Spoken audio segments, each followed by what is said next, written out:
Hey, this is Brindle Wolf. And I'm Lunaria. You're listening to Rise Awakenings, part of the Rise Radio Network where advice meets action. We're here to spark your growth, lift your spirit, and help you crush your potential. Rise awakening, hear the call. Through the static, we break the wall. Your station, your voice where dreams awaken in life. Rise awakening, now is the time. Rise Awakenings, let's rise together.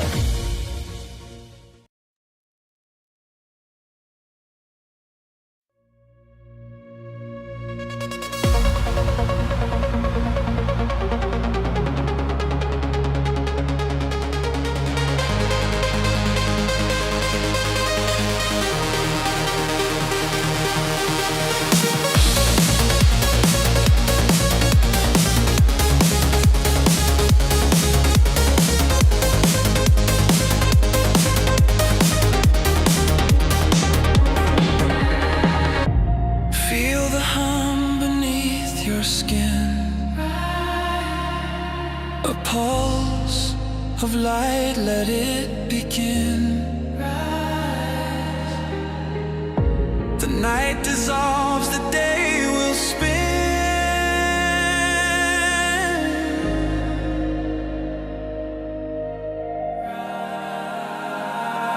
Rise awakenings, hear the call. Through the static, we break the wall. Your station, your voice where dreams awaken and climb. Rise awakenings, now is the time.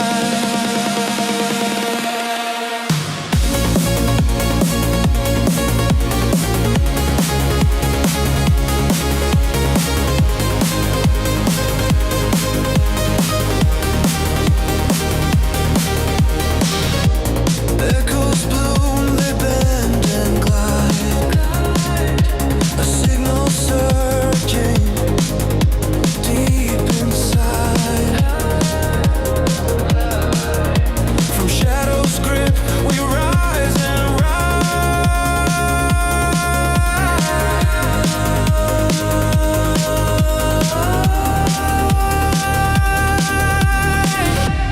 Tune the whispers, find your way. Tomorrow starts with sound today. Rise awakenings, hear the call. Through the static, we break the wall. Your station, your voice where dreams awaken and climb. Rise awakenings, now is the time.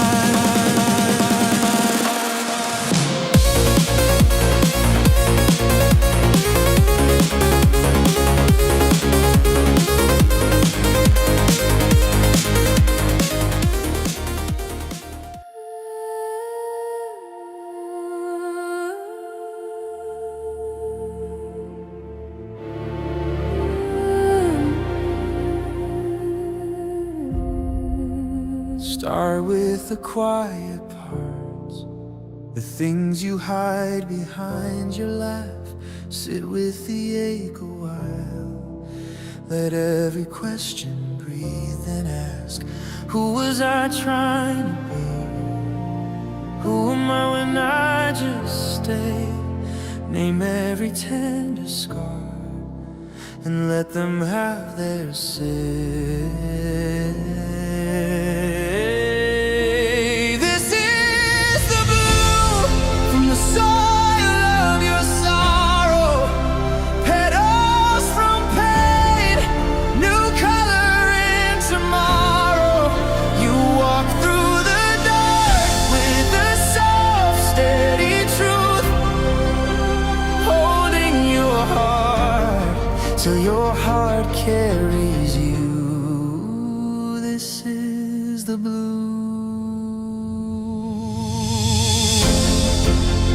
Pages of old beliefs, stories that kept you playing small. Lay them out on the floor, see which ones never fit at all. Offer your younger self a kindness you never knew. Whisper you're safe with me and feel it turning true. This is the bloom from the soil of your sorrow. Petals from pain, new color in tomorrow. You walk through the dark with a soft, steady truth, holding your heart till your heart carries you. This is the blue.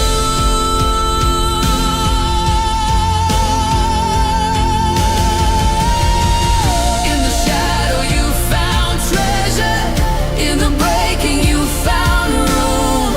Every tear became a river, watering what's coming through. Now you rise not as perfection, but as someone deeply real. Every part you tried to silence learns it's finally allowed to heal. The stars are bloom from the soil of your sorrow. Petals from pain, new color in tomorrow. You walk through the dark with a soft, steady truth, holding your heart till your heart carries you. This is the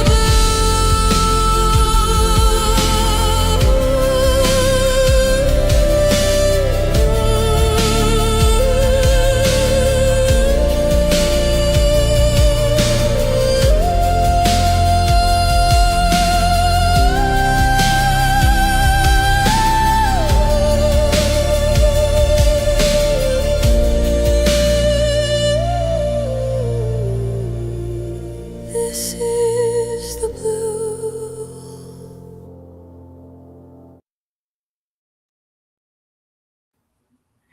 Welcome, everyone. Happy Monday. This is already going to be a great week, and we are carrying on the conversation that Micah and I started on Wednesday.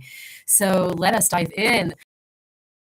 If you're new here, the content shared in this podcast is based on my personal experience and the knowledge that I've gained along my educational and healing journeys.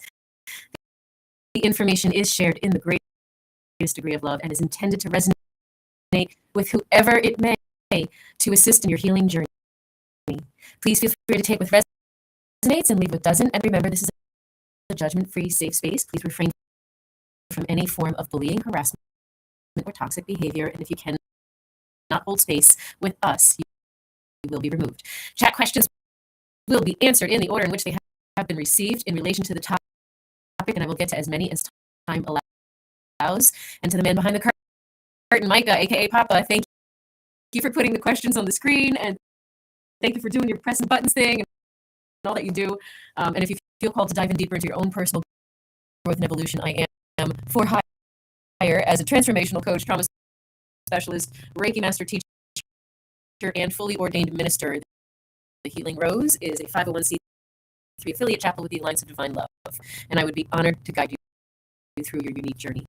Book your time with me on healingrose.org, and let's dive in. Are we ready?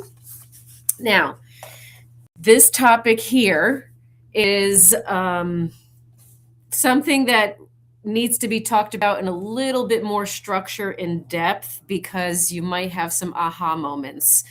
Over the last few weeks, we've been exploring the idea of authenticity, what it means to be yourself, to fully show up, and to live in truth rather than performance, right? And I'm going to read from my notes.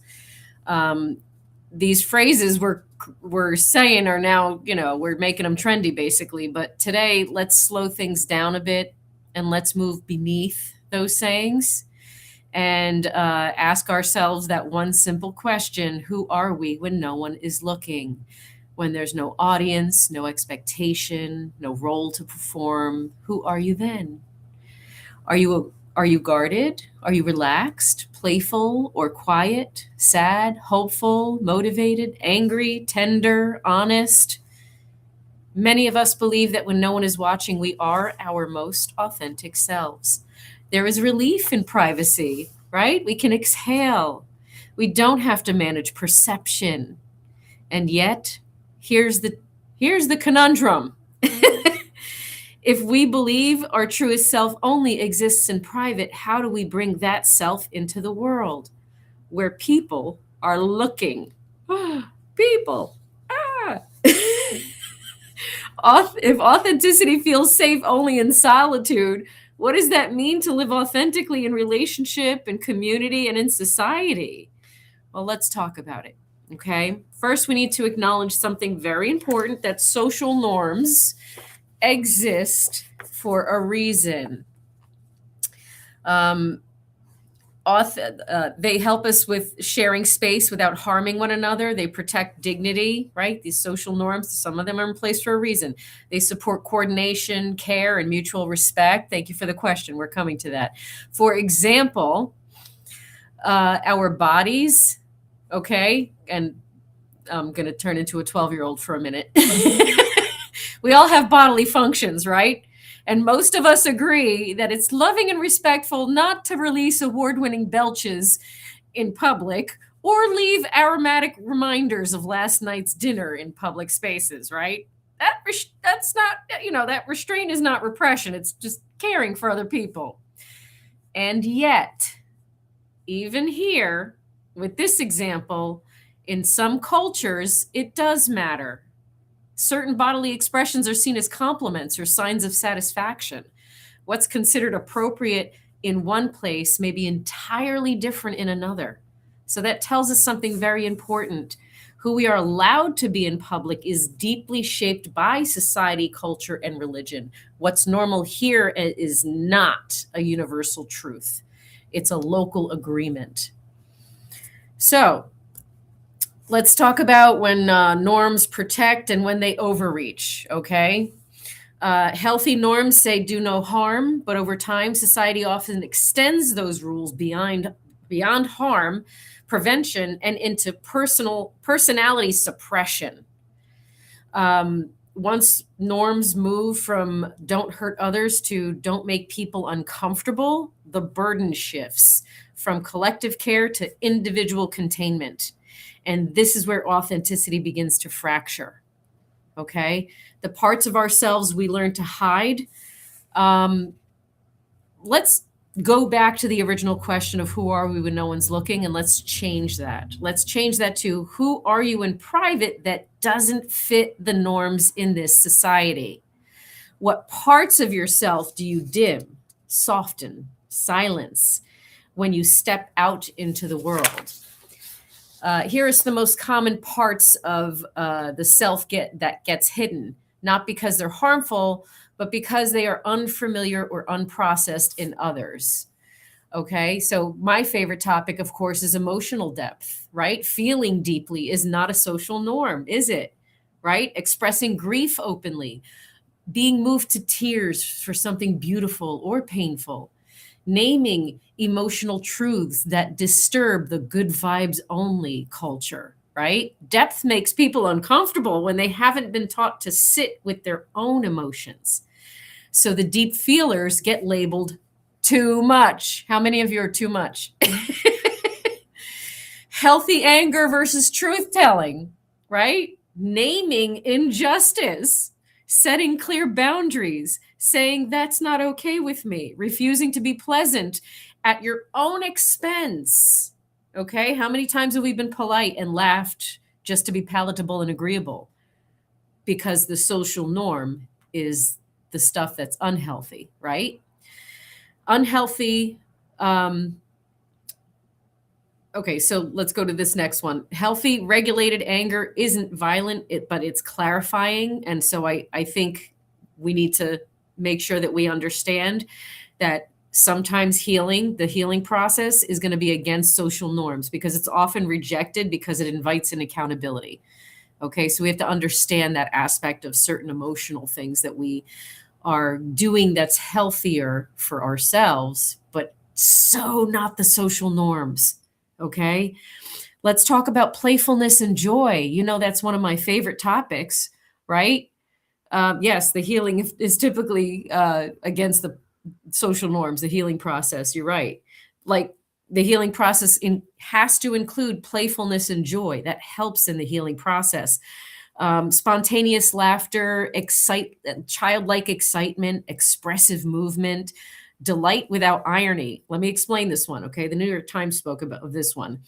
It refers to experiencing genuine joy, pleasure, or admiration for something in a direct, sincere, and unironic way. It is the opposite of cynical or detached hipster approach to life, where enjoyment often mediated by irony, sarcasm, or the need to appear above the thing being enjoyed. Sincerity and earnestness. Brings appreciating something for what it is rather than for how it can be mocked or recontextualized. I grew up in sarcasm was used nonstop, and even in ways that like over our accomplishments and over our emotions. Like, oh, she's being oversensitive today, isn't she? Like just or some kind of joke, right? It comes out that way. Um, Things like reclaiming wonder, finding delight in everyday or mundane things. We talk about magic in the mundane here, where things are enjoyed without the exhaustion of cynical, weary, and overly cool takes, right? Because the norm is more like very surface level. I think that's a good way to say it. Vulnerability. That's a huge not social norm. Allowing ourselves to be truly moved and or impressed, which means bypassing the protective armor that irony hides. Okay. Direct engagement, seeing the world directly without a filter, without filtering through layers of subtext or parody. So the best comedians have lived through a lot of trauma themselves and use humor to minimize and diminish what they experienced. That's the social norm. Okay. Unrestrained joy can trigger discomfort, envy, and self judgment in cultures that prize control and seriousness, right? Softness and vulnerability. That's another not socially normal. Asking for help. How many people pleasers don't ask for help, right?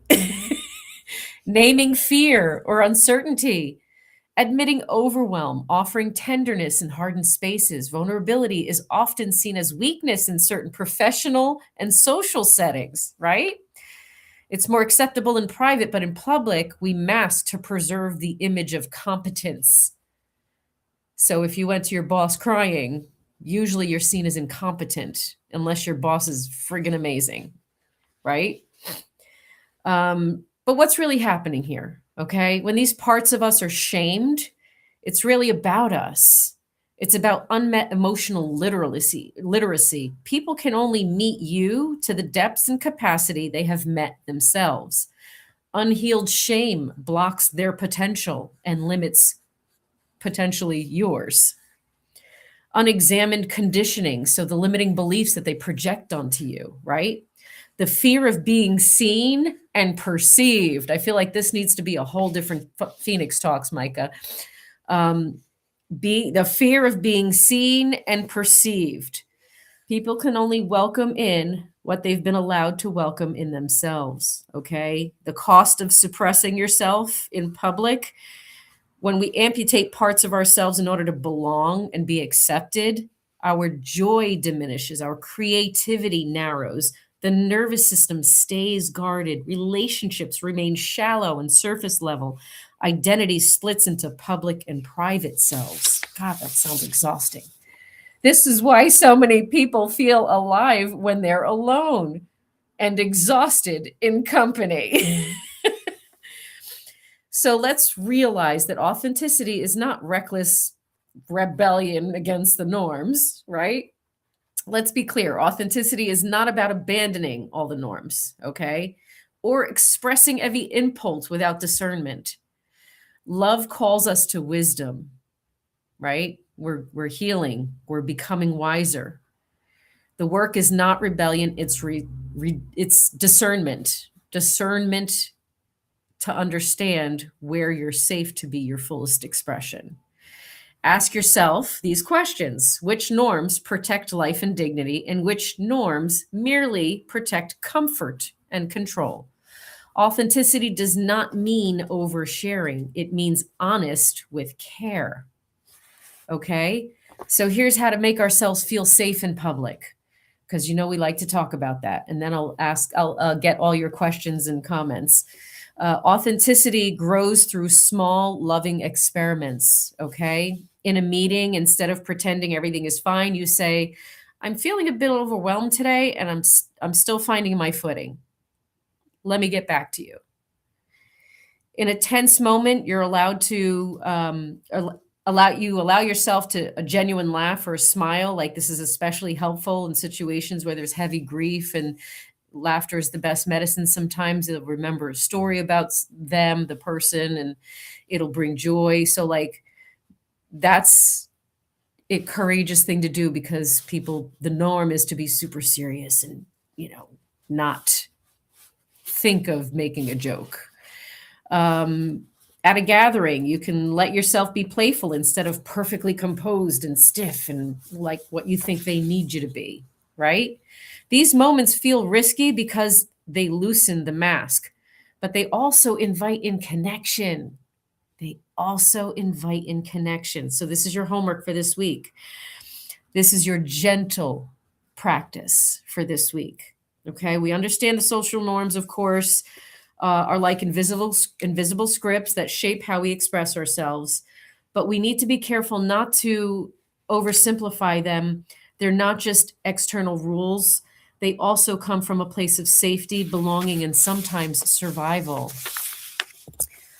We know that what often happens, though, is that we internalize these norms, right? Everybody internalizes all those norms, and we silence aspects of ourselves when we go out in public.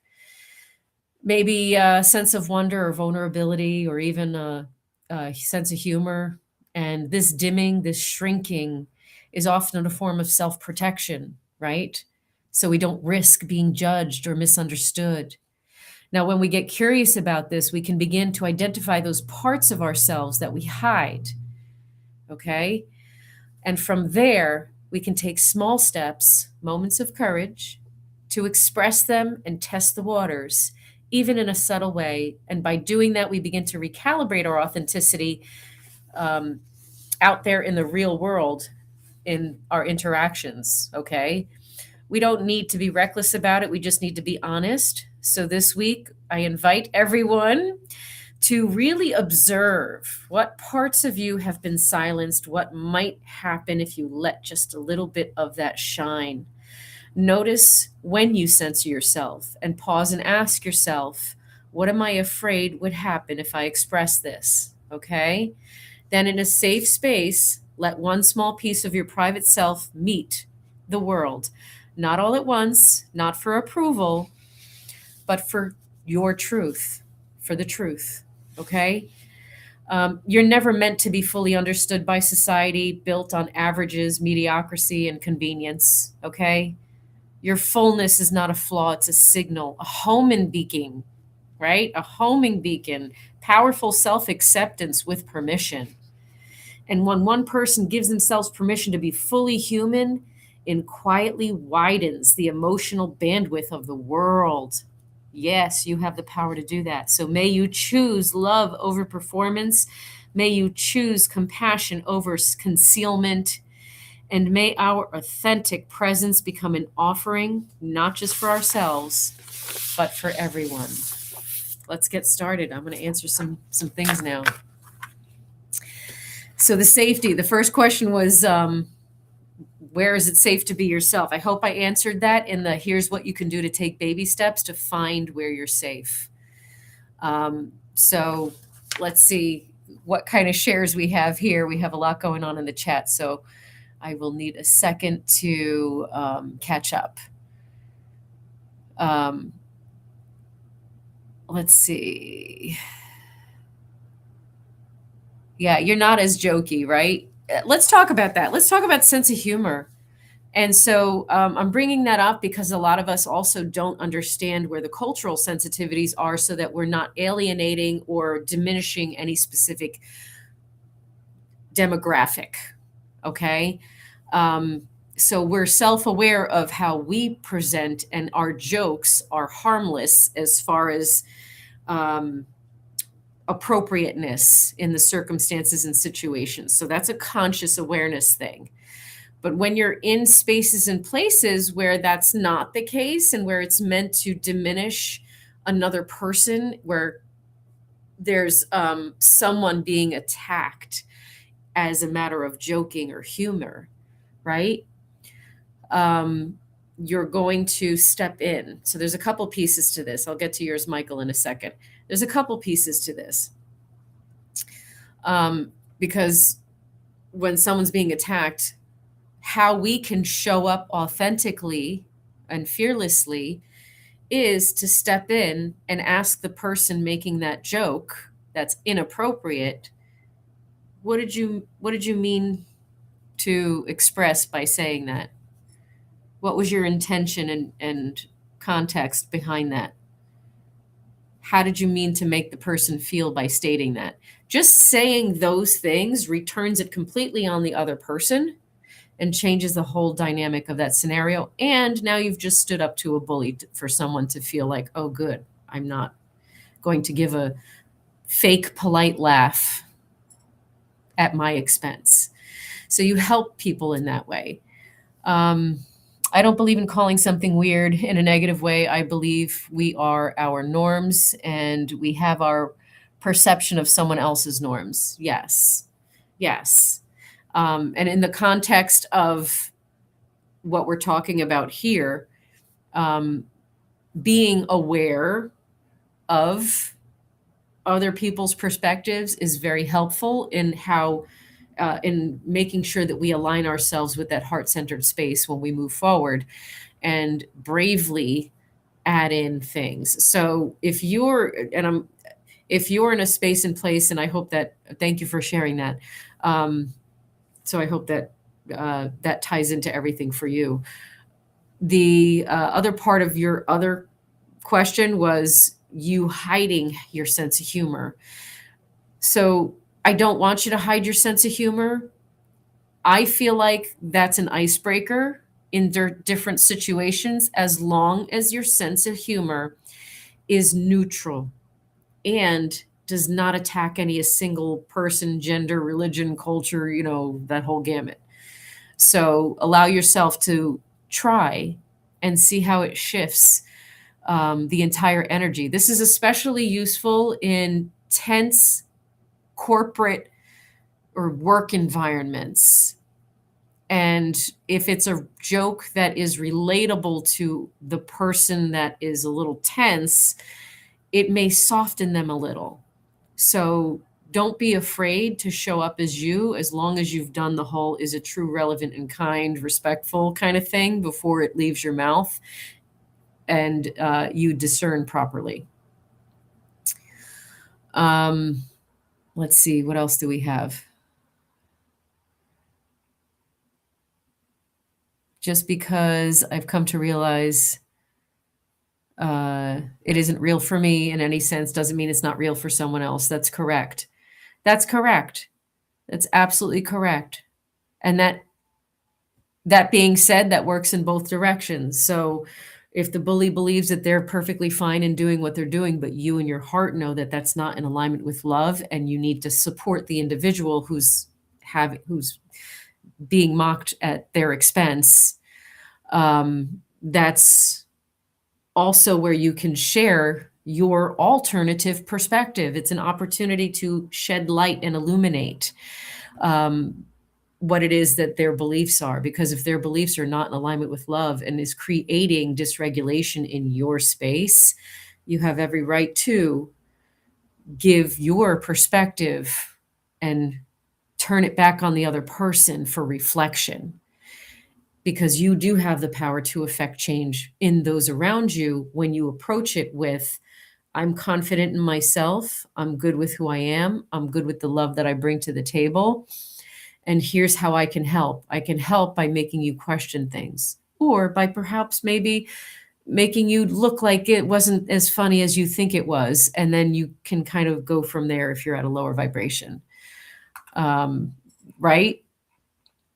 So who else? What else do we struggle with? Bubble kittens. I'm told I think I'm too deep, too nice, too loving, too everything, and I'm embarrassing. Okay, that tells me you're neurodivergent.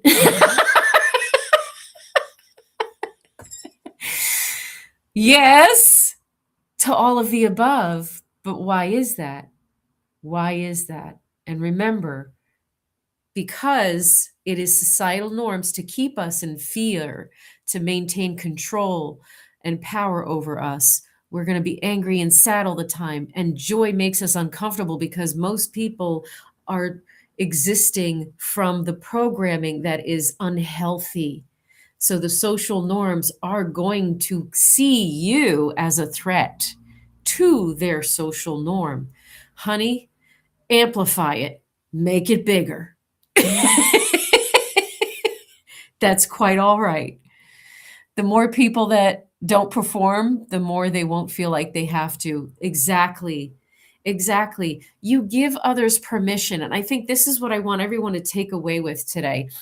If you examine that this social norm is just for other people's comfort, for others people, ego, then you can choose to show up differently in how you speak and in what you do. Listen, I still shut down my own joy because, social norms and the conditioning, but then I realize it and I'm like, well, I'm not going to do that again. Well, shit, I robbed myself of my joy. An example is, okay, so this weekend on Thursday, I'm sorry, on Saturday, I was with two other individuals and we were headed into a location. And of course, me being me, I started to kind of skip, but it was like, we're off to see the wizard. And I started skipping and I got to like 2 skips and I stopped abruptly. And then I just started walking because in my mind, the social norms for seeing someone doing that is that person's looking for attention. With all that's going on in the world, how dare they be joyful? So I stopped myself. And the next day at Sunday Circle, the person who was with me on that day said, you mean when you were skipping, I was going to join you. And then I didn't because you stopped. And I said, oh, you see, I screwed it up. I'm not going to stop ever again. I'm going to keep going. But that's what I mean. Like, you can't be afraid of the social norm. You don't know who it's going to inspire. You don't know who it's going to give permission to. Permission. You're giving society permission. That's it. Does it match? Who are you when everyone is looking? And does it match?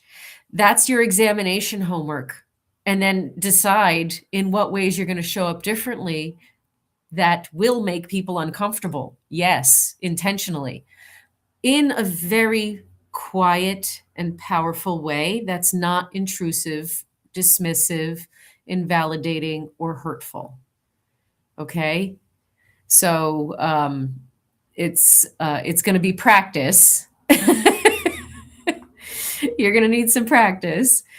Who else? Who wants to answer that? Like, who has an answer for who are you when no one's watching? I know, Michael, you said you're a lot funnier in private or with specific groups of people. Bubble kittens, do you practice being all of those amazing things that you are at home, or did society silence you? And can we get you back to being your fullest expression? Because that's the joy that's needed in this world. So that one's for you specifically, that question. So Lunaria says always call the drama queen. So when I hear that, I hear you're speaking truth and that's irritating everyone's shadows. So your truth is asking individuals to be accountable for their thought patterns and behaviors, and they don't have the capacity to do that. So they're going to flip the script and tell you to gaslight and diminish and invalidate what you're saying and make it smaller. So I say when they call you drama queen, you're doing something right. My neighbor and I skipped arm in arm. Oh, yes, to the grocery store yesterday. That's right. You got some weird looks, but who cares? That's amazing. Yes, I love that. I want you to be your fullest expression without fear and just observe the reactions of others. And this is why it's discernment, because it gives you an opportunity to see who's going to bounce off of your vibe. Okay. It's like a honing beacon. That's what I'm trying to say. Like, let people see you, let them find the lighthouse. It's not going to be safe in every environment. You can't be super silly in certain corporate environments because there are like company standards and their policies and procedures for behavior at the office. So, there is a balance that needs to occur, but allow yourself the courage to test the waters a little bit, just a little tiny bit here and there. That's all. If I'd have kept skipping, it would have been two of us skipping. So don't diminish yourself is the real goal. Use your discernment of how much of your expression is viewed in certain circles, but don't diminish yourself anymore. Okay? Okay, there's a lot to read here, so let's see what we got. What do we got going on? Trying to see. Sorry for the pause. Here we go. Michael, see, that's why I realized legal work works best for me. I've never had an issue stepping in for someone else and protect them without fear or anxiety in doing so. Helping people come to understand another person has been a strength of mine. That's wonderful. And I can't read the rest of it. I got to find it. Oh, thank you. When conflict resolution, I'm good at it. There's a summary. Thank you. That's amazing. Yes, that makes such an impact out there in the world. Spread that everywhere. Don't just leave it at the legal office or whatever. Just spread it everywhere, because that's what's going to be necessary in this next stage of our human experience collectively. Okay? Yes, and I Bubble Kittens, I see that you're getting back to who you are slowly but surely. So I want you to have more courage in doing so, knowing that you have a support network here on Rise Awakenings to encourage you to be your fullest expression. Listen, I'm right there with you. I've been called all of those things. I've been called dramatic.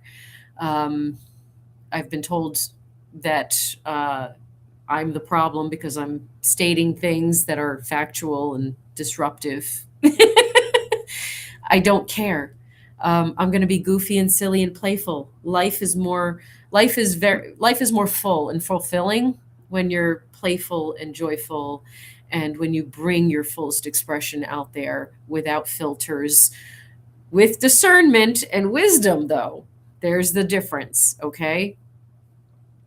But life is so much better for you. And that's the whole point, isn't it? We want a better life for ourselves. And Lunaria, when we are in a in-between stage and in that limbo kind of a stage where we're not quite back to who we are, we don't know who we are, we don't know who we're becoming. It's kind of this weird fucking limbo, excuse my language.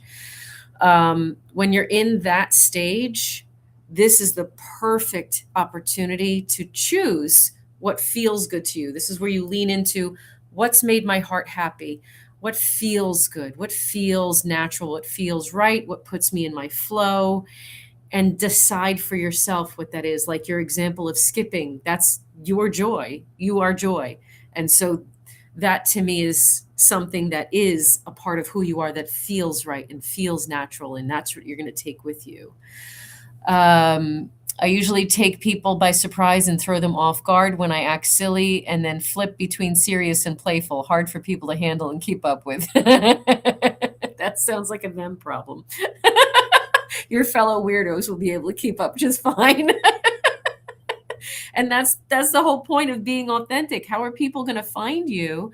You know, there's a lot of us who are alone out there, lonely, or, you know, all these things that are compounding because we just don't really relate or resonate with people anymore.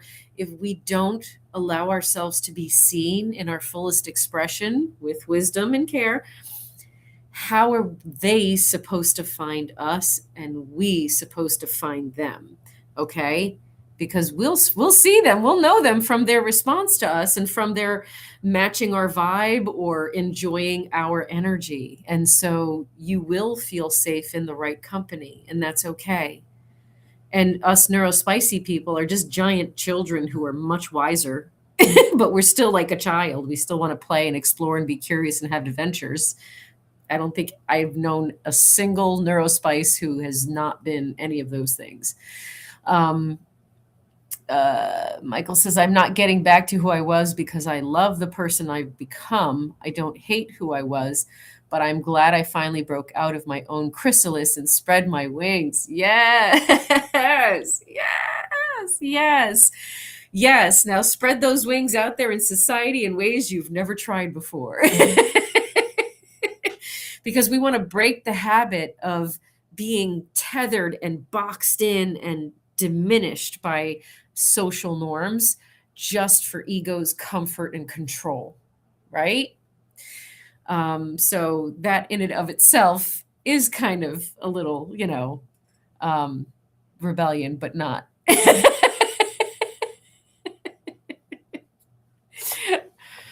I know this is an adventure. Just our radio station is an adventure, right? We go on adventures all the time.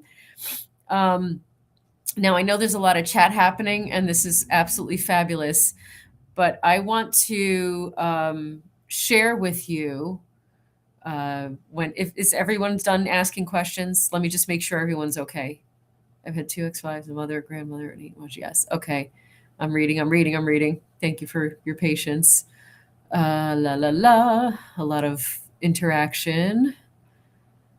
This is a great chat, by the way. I'm looking for questions or comments that I might be able to speak on if necessary, but it looks like it was pretty clear. Wow, great conversation, y'all. So we're here, aren't we? Thank you, Cash Angels. Yes, we are. And to Michael's, let's go on an adventure. We are on an adventure now. So with that, I'm going to share something beautiful that I want you to take a moment to close your eyes and put a hand on your heart. And I want you to breathe into your heart space. Okay, so everybody get yourself comfortable for a moment and let these words resonate in your heart. And breathe into your heart space slowly and intentionally with an open heart, okay? So we gather not as fragments on this adventure, not as masks, not as perfect versions of ourselves, but as whole beings breathing together in shared humanity. May we remember that we are not separate from love. We are expressions of it, moving through bodies, emotions, stories, and seasons. May we soften the places where we have learned to perform for belonging. May we release the quiet exhaustion of maintaining appearances. May we gently lay down the armor we no longer need. May we be present with who we are when no one is watching. And may we learn how to bring the truth into the world with wisdom, care, and compassion. May we honor the purpose of healthy boundaries and social agreements, those that protect dignity, safety, and life, while releasing the rules that taught us to shrink, silence, or dim ourselves for the comfort of others. May we trust the intelligence of our emotions. May grief be allowed to breathe. May joy be welcomed without apology. And may healthy anger be recognized as a signal, not a threat, a sacred messenger calling us back to truth, boundaries, and self respect. May we remember that when others struggle with our depth, it is not because we are too much, but because depth invites reflection, responsibility, and growth. May we be tender with our nervous systems, especially in moments when authenticity feels risky. May we move slowly. May we choose safety over urgency. May we practice honesty in ways that do not abandon ourselves. May we release the false belief that authenticity must be loud, dramatic, or disruptive. Let us remember that truth can be quiet, presence can be powerful, and discernment is an act of love. May we cultivate courage through small sacred acts, a truthful sentence spoken gently, a boundary held with steadiness, a moment of playfulness allowed to surface, a breath taking without explanation. May we create communities where sincerity is safer than irony, where vulnerability is met with respect, and where no one is required to amputate parts of themselves in order to belong. May we trust that our fullness is not an inconvenience, it is a signal, a homing beacon, calling us home to ourselves and quietly expanding the emotional capacity of the world around us. May we choose love over performance. May we choose compassion over concealment. And may our authentic presence becoming offering, not just of ourselves, but for all. In love and light, we find harmony and strength. Thank you for letting me share that. Yes, these come through. I use AI to help me. So basically I talk into AI and it takes my ADHD disorganized mess and structures it. But these are words that come through me to talk about, and AI helps me make them cohesive and flow.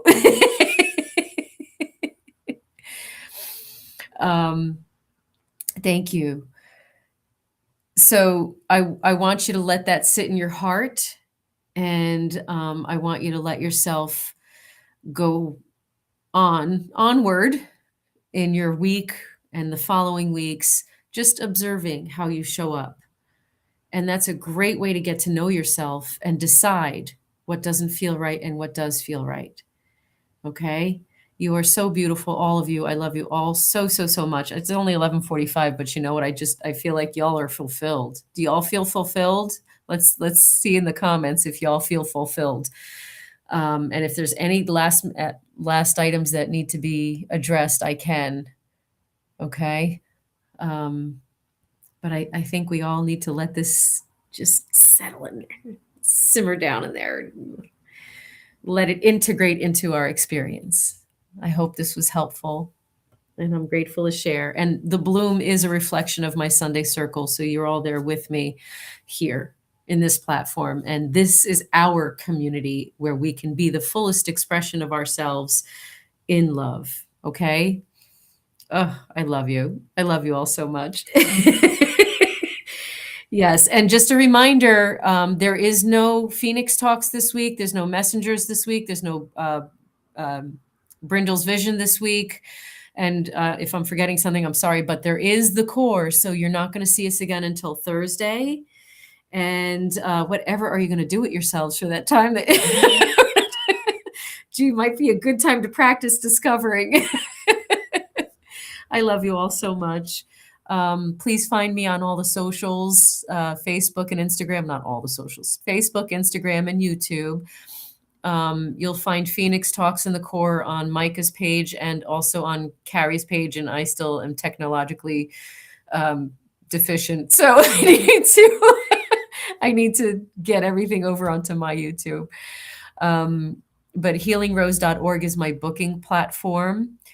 And I want you all to have an amazing, uplifting, courageous week where you're experimenting with letting yourself be seen.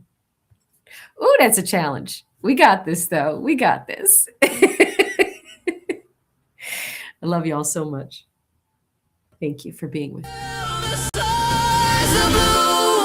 From the soil of your sorrow, petals from pain, new color in tomorrow. You walk through the dark with a soft, steady truth, holding your heart till your heart carries you. This is the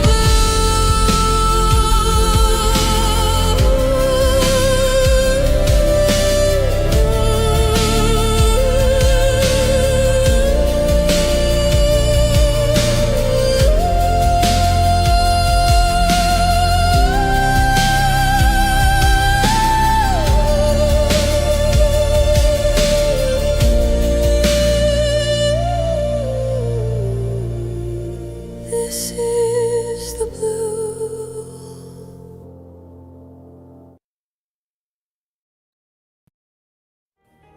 Hey, this is Brindle Wolf. And I'm Lunaria. You're listening to Rise Awakenings, part of the Rise Radio Network where advice meets action. We're here to spark your growth, lift your spirit, and help you crush your potential. Rise awakening, hear the call. Through the static, we break the wall. Your nation, your voice, where dreams awaken in blood. Rise awakening, now is the dawn. Rise Awakenings, let's rise together.